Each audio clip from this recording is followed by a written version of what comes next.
Banget Mas Hadi. Banget. Jangan dorong-dorong, jangan dorong-dorong.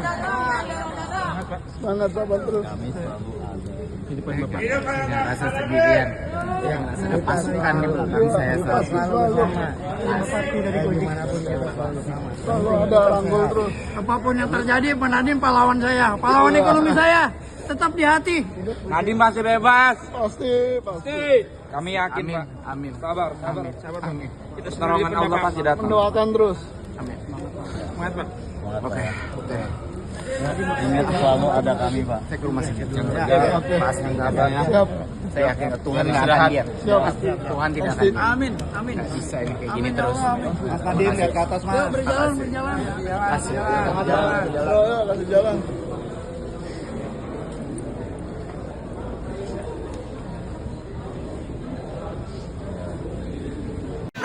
Yuk, buka. Yuk, buka.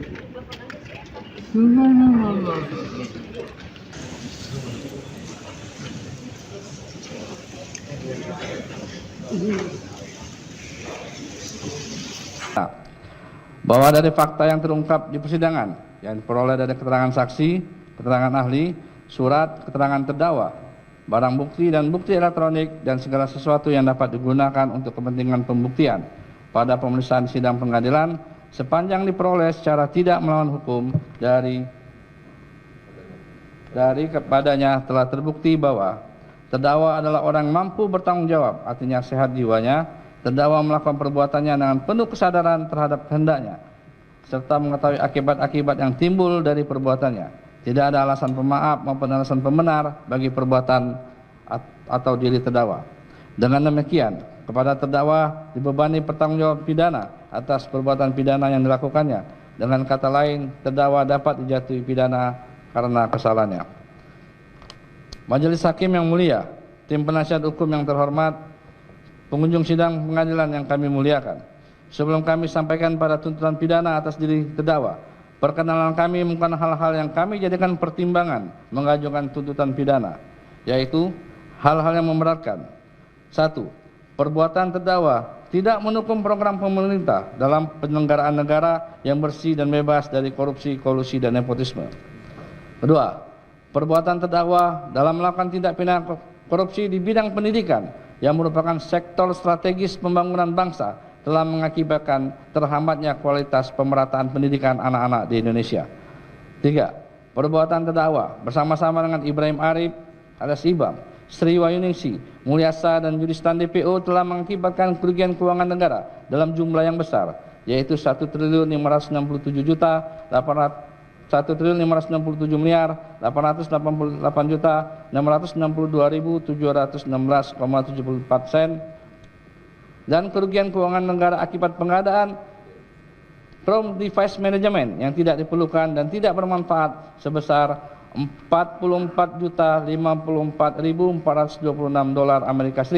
atau setidak-tidaknya sebesar $621.387.678.730 berdasarkan kurs terendah pada bulan Agustus 2020 sampai dengan Desember 2022 sebesar $14.105 untuk $1 Amerika Serikat. 4. Terdakwa dalam pelaksanaan pengadaan TIK Chromebook tahun 2020 sampai dengan tahun 2022 dengan tujuan mendapatkan keuntungan pribadi dalam mengabaikan kualitas pendidikan usia dini, pendidikan dasar dan pendidikan menengah di Indonesia, sehingga harta kekayaan terdakwa mengalami peningkatan yang tidak seimbang dengan penghasilan yang sah atau diduga dari tindak pidana korupsi sebesar Rp4.449.603.758. Kelima, terdakwa berbelit dalam proses persidangan. Hal-hal yang meringankan terdakwa belum pernah dihukum. Berdasarkan uraian dimaksud, kami selaku jaksa penuntut umum dalam perkara ini dengan memperhatikan ketentuan undang-undang yang bersangkutan menuntut supaya Majelis Hakim Pengadilan Tindak Pidana Korupsi pada Pengadilan Negeri Jakarta Pusat yang memeriksa dan mengadili perkara tindak pidana korupsi atas nama terdakwa Nadiem Anwar Makarim memutuskan: 1. Menyatakan terdakwa Nadiem Anwar Makarim telah terbukti secara sah dan meyakinkan bersalah melakukan tindak pidana korupsi yang dilakukan secara bersama-sama sebagaimana diatur dan diancam pidana dalam pasal 603 Undang-Undang Nomor 1 Tahun 2023 tentang Kuhap Pidana, junto pasal 18 Undang-Undang Nomor 31 Tahun 1999 tentang Pemberantasan Tindak Pidana Korupsi, junto Undang-Undang Nomor 20 Tahun 2001 tentang perubahan Undang-Undang Nomor 31 Tahun 1999 tentang Pemberantasan Tindak Pidana Korupsi, junto pasal 20 huruf C Undang-Undang Nomor 1 Tahun 2023 tentang Kuhap Pidana. 2. Menjatuhkan pidana terhadap terdakwa Nadiem Anwar Makarim oleh karena itu dengan pidana penjara selama 18 tahun dikurangi selama terdakwa berada dalam tahanan sementara dengan perintah terdakwa segera ditahan di rumah tahanan negara. 3. Menjatuhkan pidana terhadap terdakwa Nadiem Anwar Makarim sejumlah Rp1 miliar yang wajib dibayar dalam jangka waktu 1 bulan setelah putusan pengadilan berkekuatan hukum tetap, dengan ketentuan apabila denda tidak dibayar dalam jangka waktu 1 bulan setelah putusan berkekuatan hukum tetap, maka kekayaan atau pendapatan terdakwa dapat disita dan dilelang oleh jaksa untuk melunasi pidana denda yang tidak dibayar tersebut.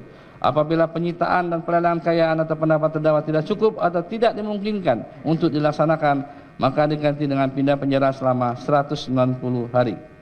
4. Menjatuhkan pidana tambahan kepada terdakwa Nadiem Anwar Makarim untuk membayar uang pengganti sebesar Rp809.196.125.000 dan Rp4.499.603.758 yang merupakan harta kekayaan terdakwa yang tidak seimbang dengan penghasilan yang sah atau diduga dari tindak pidana korupsi, dengan ketentuan jika terdakwa tidak membayar uang pengganti dalam waktu 1 bulan setelah putusan memperlakukan hukum tetap, maka harta benda terdakwa dapat disita oleh jaksa dan dilelang untuk menutupi uang pengganti tersebut. Dalam hal terdakwa tidak mempunyai harta benda yang mencukupi untuk membayar uang pengganti, maka diganti dengan pidana penjara selama 9 tahun. Menyatakan barang bukti sebagaimana terlampir dalam surat tuntutan ini, termasuk status barang bukti, tidak kami bacakan, dianggap dibacakan, lalu membebankan kepada terdakwa untuk membayar biaya perkara sebesar Rp10.000. Majelis Hakim yang mulia, tim penasihat hukum, serta pengunjung sidang yang kami hormati, demikian tuntutan pidana ini kami bacakan dan kami serahkan dalam sidang hari ini, Rabu tanggal 13 Mei 2026. Semoga Tuhan Yang Maha Esa memberikan kekuatan batin dan ketuhanan iman kepada Majelis Hakim Pengadilan Tindak Pidana Korupsi pada Pengadilan Negeri Jakarta Pusat dalam memutus perkara ini. Hormat kami penuntut umum. Tanda tangan. Terima kasih Yang Mulia.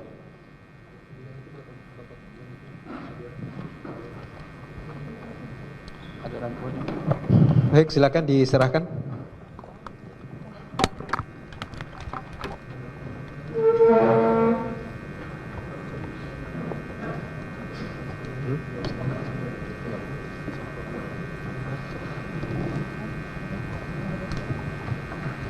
Untuk soft copy-nya nanti diserahkan melalui PP ya. Terdakwa ya, demikian atas pembacaan tuntutan dari penuntut umum. Untuk selanjutnya kesempatan saudara ataupun advokat saudara untuk mengajukan pembelaan ya. Untuk pembelaan dari advokat bisa kapan mau dibacakan? Terima kasih Yang Mulia. Mohon izin apakah diizinkan untuk berdiskusi dengan terdakwa? Oh ya, silakan. Penyusunan pembelaan. Untuk pembelaan bisa terdakwa Ya, sendiri atau bersama-sama dengan advokat.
Like a comment, subscribe, share like a comment, subscribe, share like a comment.